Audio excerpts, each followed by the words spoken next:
अस्सलाम वालेकुम। उम्मीद करता हूँ कि आप सब लोग खैरियत से होंगे और ठीक होंगे। अच्छा, आज हम आपके लिए लेके आए ट्रांजिस्टर पर एफईटी और मॉसफेट पर वीडियो। तो पहले हम ट्रांजिस्टर देख लेंगे, उसके बाद हम मॉसफेट देख लेंगे और साथ में कुछ आईसीज वगैरह भी हैं। इनके बारे में हम डिटेल में नहीं सीखेंगे, बस इंट्रोडक्शन ही देखेंगे कि ये यूज़ कहाँ होता है और किस मकसद के लिए बनाए जाते हैं। ठीक है, तो शुरू करते हैं फिर आज की वीडियो। ये मैं पहले आपको दिखा चुका हूँ, उम्मीद है कि आपने इसको पहचान भी लिया होगा। ये वही चीज़ है जो आप सोच रहे हैं, हाँ डायोड है ये इसलिए मैं आज की वीडियो में इसको लाने की जहमत किया है। इस सब चीज़ों की जो बेसिक है, जो बुनियाद है, कहते हैं जो इसकी जड़ है, वो यही चीज़ है, वो डायोड है। अच्छा, आज हम थोड़ा सा ना थ्योरिकली बात भी करेंगे, ठीक है ना, लेकिन आप परेशान ना हो, हम वो कॉलेज और यूनिवर्सिटी वाली थ्योरी नहीं पढ़ेंगे। हम यहाँ पे वो जो होता है ना प्रैक्टिकल में थ्योरी जो होती है ना, जो वाकई काम करती है थ्योरी, वही करेंगे यहाँ पे हम ना, इसलिए टेंशन नहीं लेनी। ओके, तो हम शुरू करते हैं। हमारे पास पहले तो ट्रांजिस्टर है, आपको नज़र आ रहा होगा। तो इसी तरह मुख्तलिफ शेप्स भी होते हैं, ठीक है ना, किसी भी शेप में किसी भी शक्ल में ये हो सकते हैं, इनका कोई भरोसा नहीं होता। अच्छा, इसमें से कुछ एफ और कुछ आईसीज भी हैं, रेगुलेटर आईसीज, ठीक है ना। पहले हम ट्रांजिस्टर और एफ मॉसफेट क्लियर करेंगे, उसके बाद हम रेगुलेटर्स पर आएंगे, ठीक है ना। और साथ ही साथ हम आईसीज पर भी बात करेंगे, जस्ट इसका इंट्रोडक्शन ही देंगे, ठीक है ना। आपने परेशान नहीं होना, क्योंकि कोई भी चीज़ एक दिन में नहीं सीखी जा सकती। सो शुरू करते हैं।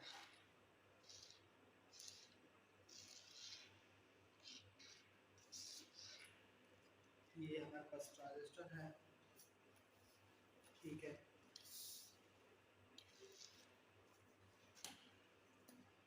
ये है हमारे पास ट्रांजिस्टर, इसका नंबर है, अल्लाह भला करे, BC548। और आप गूगल पर जाकर इसको सर्च करने की जहमत करें तो आपको इसकी डाटा शीट और पिन आउट मिल जाएगी। तो इसकी जो डाटा शीट है कुछ इस तरह से है।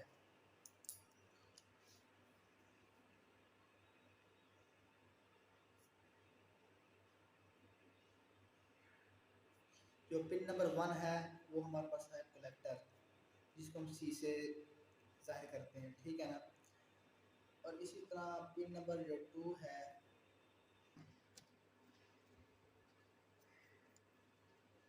अच्छा तो हम यहाँ पर थे। पिन नंबर 2 इसकी बेस है, इसी तरह पिन नंबर 3 इसकी एमीटर है। अच्छा, इनकी भी आगे टाइप्स होती हैं ट्रांजिस्टर्स की। इनकी दो टाइप्स होती हैं, NPN और PNP। आप गो को ऑन करो। ओके, स्टार्ट है। तो इनकी दो टाइप्स होती हैं। अच्छा, टाइप्स में जो फ़र्क है ना, वो इस वजह से रखा जाता है। ये देखिए, इसका जो बेस है ना, ये ऑन होता है पॉजिटिव से, ठीक है। तो PNP का जो गेट है ना, ये होता है ऑन, अल्लाह भला करे आपका, नेगेटिव से। सो इस बुनियाद पर इनको ना कहा जाता है NPN और PNP। अब कहेंगे ये कैसे, N नेगेटिव, इसका ये नेगेटिव हो गया, फिर P पॉजिटिव, ये पॉजिटिव, तो ये आ गया P। इसी तरह फिर N मिडल, फिर N हो गया, ये नेगेटिव। और सेम इसी तरह ऐसा आएगा, P को पहले लें, यहाँ पे पुट करें, N को फिर लें, यहाँ पुट करें, P को लें और यहाँ पुट करें। अब अगर थोड़ा सा गौर करें, बन गया NPN, ये भी बन गया PNP। ये हमेशा नेगेटिव इनपुट पे ऑन होगा, ये हमेशा पॉजिटिव इनपुट पे ऑन होगा, ठीक है, बिल्कुल इसी तरह। अच्छा, मैं आपको बताना भूल के, सॉरी, जो ये ट्रांजिस्टर है ना, ये मार्केट में बड़ी ही इजी अवेलेबल है। इनको ढूंढने की या इनको सर्च करने की ज़्यादा ज़रूरत नहीं है। आप गूगल पे जाएंगे, जस्ट लिखेंगे डाटा शीट पिन आउट, आपको इसका डिटेल दे देगा। आप इसका लिखेंगे, इसकी डिटेल दे देगा गूगल आपको, ठीक है ना। तो अब हम चलते हैं मॉसफेट की तरफ। ये हमारा होता है मॉसफेट, ठीक है ना। ये मॉस्फेट का सिंबल होता है, इसको इस तरह से रिप्रेजेंट करते हैं थ्योरी में। घबराना नहीं है, इतनी मुश्किल नहीं है। ओके अच्छा, इसी तरह जो जर्नल इसकी पिन कन्फिग्रेशन है वो इसी तरह होती है। पिन नंबर जो 1 होती है वो गेट होती है, पिन नंबर 2 जो होती है वो ड्रेन होती है, पिन नंबर 3 सोर्स होती है।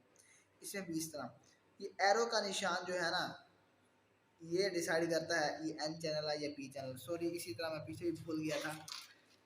ये एरो का निशान आप देख रहे होंगे, इधर भी एरो का निशान देख रहे होंगे। इसका एरो का निशान बाहर की तरफ है, इसका एरो का निशान अंदर की तरफ है, ठीक है ना। जो होगा बाहर की तरफ एरो का निशान वो होगा एनपीएन, जिसका एरो का निशान होगा अंदर की तरफ तो ये जाहिर करता है ये पीएनपी ट्रांजिस्टर है, ठीक है। तो इसी तरह हम फिर दोबारा से वहीं से शुरू करते हैं जहाँ थे यहाँ थे। ये जो एरो का निशान है ये बता रहा है, ये डिसाइड कर रहा है ये एन चैनल है, ठीक है ना। इसकी कन्फिग्रेशन भी आपको नज़र आ गई। इसी तरह फिर आपके दिमाग में सवाल उठेगा, अब हमें कैसे पता चलेगा कि पिन नंबर 1 कैसे डिफाइन करें। आपका बिल्कुल सवाल दुरुस्त है, खैर उसका मैं आपको एडवांस ही जवाब देता जाता हूँ। ये फॉर एग्जांपल आप लेट्स सपोज ही नहीं, ये है ही मॉस्फेट, ठीक है ना। इसका नंबर मैं यहाँ पे रिप्रेजेंट कर देता हूँ, ये एन चैनल है।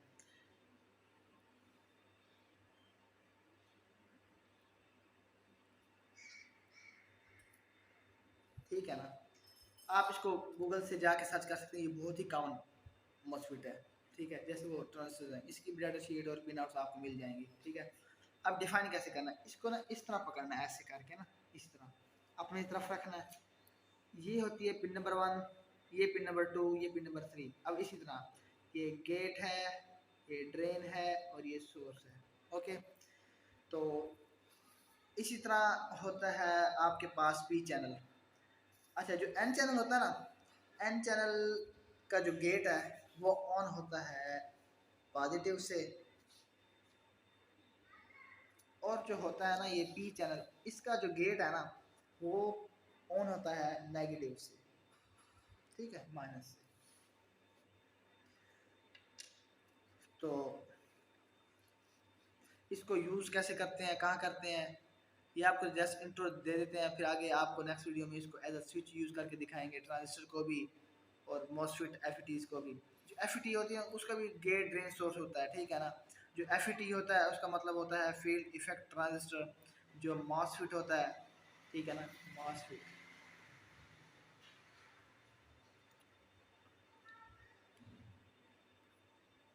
मॉसफेट ठीक है ना, metal oxide semiconductor field effect transistor.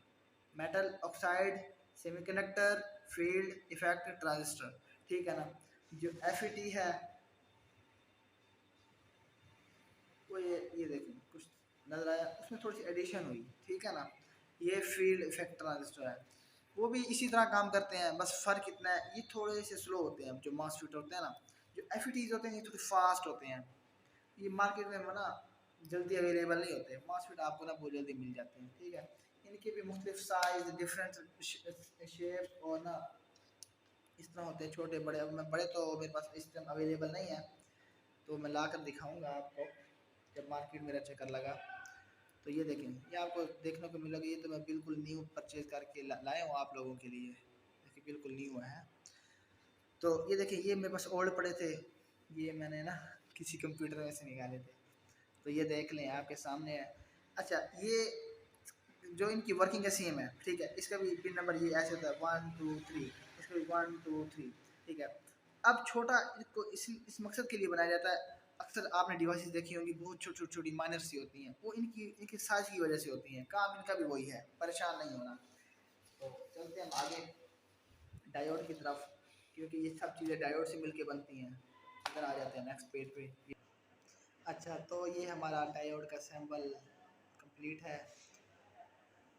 तो आप इसमें इसके अंदर देख रहे होंगे दो कलर मेंशन हो रहे हैं, एक सिल्वर साइड है, एक ब्लैक साइड है। जो ब्लैक साइड है वो पॉजिटिव है, जो सिल्वर साइड है वो नेगेटिव है। यानी कि ये एनोड है, ये कैथोड है, जैसे पहले कि आपको बता चुका हूँ मैं, तो मज़ीद मैं इसकी डिटेल में नहीं जाऊँगा।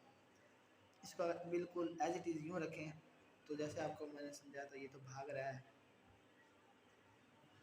अच्छा, ये इसकी कैथोड साइड, ये इसकी एनोड साइड।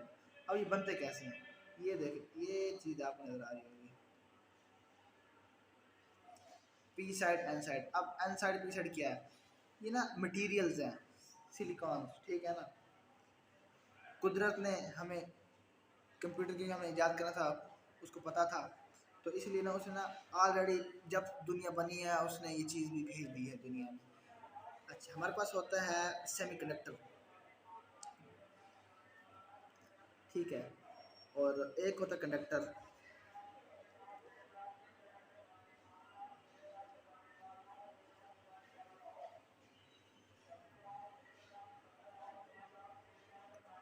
कंडक्टर, सेमीकंडक्टर,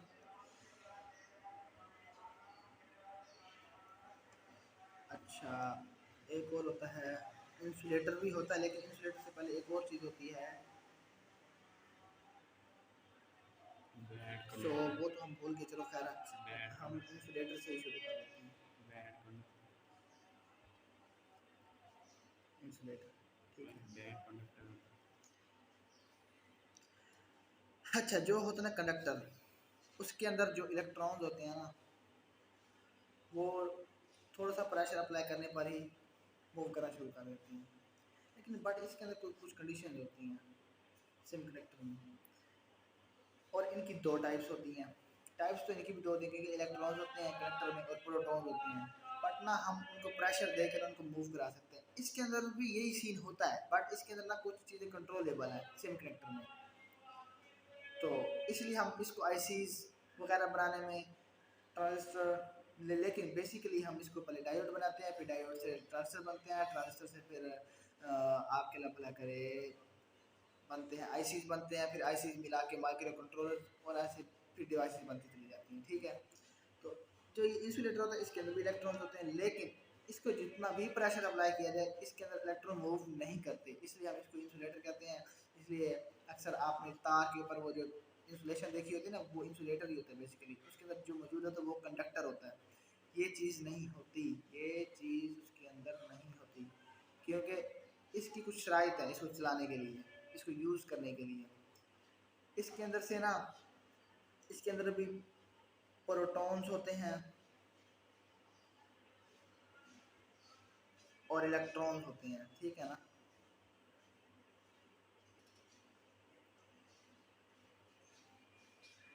तो अब इसको पी टाइप और एन टाइप कैसे बनाते हैं, पी साइड एन साइड कैसे बनाते हैं। अब आपका जो क्वेश्चन है वो बिल्कुल राइट है। इसके कुछ अमल्स हैं, ठीक है ना, जैसे कि हीट दे के या कुछ प्रेशर अप्लाई करके इसके इसके इलेक्ट्रॉन्स को ना हिलाया जाता है। जो प्रोटॉन्स होते हैं ना वो कभी भी किसी भी आइटम में से नहीं निकल सकते, आइटम के न्यूक्लियस में से, सॉरी। तो इसलिए जो इलेक्ट्रॉन्स होते हैं ना, हम उनकी वैल्यूज़ को तब्दील करके ना तो हम ये काम कर सकते हैं। तो इसलिए हम करते क्या हैं, फॉर एग्जांपल ये हमारे पास एक आइटम है, ठीक है, उसका ये न्यूक्लियस है, इसके अंदर प्रोटॉन्स हैं। चलो मैं बड़ा करके बना देता हूँ। ये हमारे पास आइटम है, वैसे आइटम इतना बड़ा होता नहीं है, वो छोटा सा होता है आपको दिखाने के लिए, ठीक है। ये उसका न्यूक्लियस हो गया। अच्छा, जब हम इलेक्ट्रॉन को कोई भी प्रेशर अप्लाई करें, कोई भी, फॉर एग्जांपल इलेक्ट्रोमैग्नेटिक, अच्छा, या फिर हीट या प्रेशर, कोई भी अप्लाई करेंगे तो जो ये इलेक्ट्रॉन है वो मूव होगा, जाहिर सी बात है। अगर फॉर एग्जांपल ये अपने इस लेवल से इस लेवल तक मूव करता है, इस लेवल तक मूव करता है, तो वो कहलाता है कंडक्टर। अगर प्रेशर अप्लाई करने से वो एक फिक्स वैल्यू तक जाता है, फॉर एग्जांपल वो यहाँ से मूव करके यहाँ जाता है, अब हम जितना भी प्रेशर दें वो उस लेवल तक नहीं जा रहा जो आम आम रूटीन में जा रहा था। तो अब जो इस तरह का जो भी मटेरियल होगा वो सेमीकंडक्टर कहलाएगा, क्योंकि अब उसको ना उसकी एक लिमिट है, उसको हमने प्रेशर दिया, उसके इलेक्ट्रॉन ने मूव किया, वो यहाँ पर आके रुक गया। अब हम जब पीछे से जितना ही प्रेशर बढ़ाते जाएं वो नहीं, वो वहाँ से बिल्कुल भी मूव नहीं करेगा, उसके साथ के जो यहाँ पे मौजूद होंगे वो आहिस्ता आहिस्ता मूव करना शुरू कर देंगे। इसी तरह हम ना इसकी इलेक्ट्रॉन्स की जो तादाद है ना उसको हम बढ़ा घटा कर हम पी टाइप और एन टाइप बनाते हैं, ठीक है। उन एन टाइप और पी टाइप का फिर मज़ीद प्रोसेस चलता है और उनको इस तरह से कंबाइन किया जाता है कि ये जो लेयर होती है ना हमारे पास, ये पी टाइप की बन जाती है। इसके अंदर सिर्फ ना होल्स होते हैं, प्रोटॉन्स होते हैं, ठीक है। एक लेयर हमारे पास ये बन जाती है, इसके अंदर सिर्फ इलेक्ट्रॉन्स होते हैं, ठीक है ना, नेगेटिव चार्ज होता है सिर्फ। तो अब होता क्या है, इनको इस तरह से फिर कंबाइन किया जाता है, इनके दरमियान एक छोटा सा ना गैप बनता है कुदरती तौर पर, जो हमारे कंट्रोल में नहीं होता, ठीक है ना। तो अब जो इलेक्ट्रॉन और प्रोटॉन्स की जो तादाद को कंट्रोल किया जाता है ना, वो डोपिंग लेवल से किया जाता है। डोपिंग जो लेवल है ना, उसको बढ़ा भी सकते हैं, कम भी सकते हैं, लेकिन जो डोपिंग मेथड है उसको मुख्तलिफ ये प्रोसेस से किया जा सकता है, ठीक है। तो ये रेशियो होती है इलेक्ट्रॉन्स और प्रोटॉन्स की। इलेक्ट्रॉन और प्रोटॉन होते हर जगह, लेकिन अब जितने इलेक्ट्रॉन निकलते जाएंगे ना उस हिस्से में से, अब जो बचते जाएंगे उनको निकालना थोड़ा मुश्किल होता जाएगा, कुछ ना कुछ इलेक्ट्रॉन्स रह जाते हैं प्रोटॉन वाली साइड में ना, मुकम्मल तौर पर हम उसको ना बिल्कुल ये पॉजिटिव नहीं कर सकते।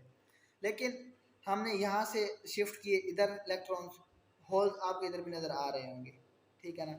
ये इसी तरह फिर एक डायोड तैयार होता है, ये होता है आपका एनोड, ये होता है आपका कैथोड, जिससे इसे कहते हैं पॉजिटिव, इसे कहते हैं नेगेटिव। जब हम यहाँ पर बैटरी, फॉर एग्जाम्पल ये बैटरी ले लेते हैं, ठीक है ना, ये आ गई आपकी बैटरी।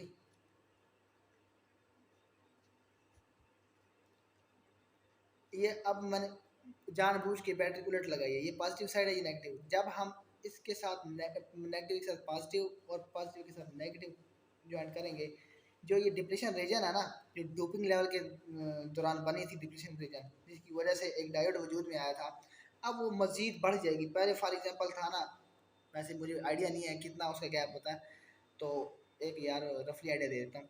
फॉर एग्जांपल 1 नैनोमीटर था गैप, ठीक है ना, डिप्रेशन रीजन का। जब हम उसको रिवर्स पोलैरिटी देते हैं कि पॉजिटिव को, ये पॉजिटिव को हम बैटरी के नेगेटिव और इसके नेगेटिव को बैटरी के पॉजिटिव से जोड़ते हैं, डिप्रेशन रीजन का जो गैप है ना वो बढ़ जाता है। अब वो बढ़ता कैसे है मैं आपको बताता हूँ। ये जो होल्स है ना, ये इलेक्ट्रॉन्स को अपनी तरफ खींच लेते हैं, और जो ये इलेक्ट्रॉन्स हैं ये होल्स को अपनी तरफ खींच लेते हैं, जिसकी वजह से ये जो ये लाइन जो आपको नजर आ रही है ना, ये फिर लाइन इस तरह हो जाती है कि ये गैप जो है ना ये बढ़ जाता है, मतलब बहुत माइनर सा गैप होता है। इसी तरह अगर हम इसको रिवर्स कर दें बैटरी को, फॉर एग्जांपल इसको हम यहाँ पे नेगेटिव अप्लाई करते हैं, यहाँ पे पॉजिटिव, अब होगा क्या, अब यहाँ से ये करंट चलेगा, इलेक्ट्रॉन चलेंगे, इस तरह मूव करना शुरू हो जाएंगे। अब वो कैसा हुआ, हमने यहाँ से इसको दिया, आप जानते हैं सेम चार्जेस जो होते हैं वो उसको रिपेल करते हैं। अब यहाँ भी इलेक्ट्रॉन खड़ा है, यहाँ से भी इलेक्ट्रॉन अप्लाई कर रहे हैं, ये अंदर खड़े हुए इलेक्ट्रॉन को पुश करेगा, ठीक है, रिपेल करने की कोशिश करेगा ना, उसके नतीजे में आप ये बाहर तो नहीं निकल सकते ना, इधर जाएंगे ना डिप्रेशन रीजन के थ्रू, इसको क्रॉस करेंगे प्रेशर की वजह से। आगे होल्स खड़े हैं, होल्स अब क्या करेंगे, होल्स इलेक्ट्रॉन की सेम होते हैं वो रिपेल करते हैं, जो अपोजिट होते हैं वो अट्रैक्ट करते हैं। यहाँ क्योंकि चूँकि होल्स खड़े हैं, इसलिए ये फ़ौरन से इनको अट्रैक्ट करेंगे, यहाँ से इनको मूव कराना ऐसे शुरू कर दें, और ये ऐसे चलता ही रहेगा जब तक बैटरी मुकम्मल तौर पर डिस्चार्ज नहीं होती। सो ये हमारा आज तक का जो है काम यहीं तक का था।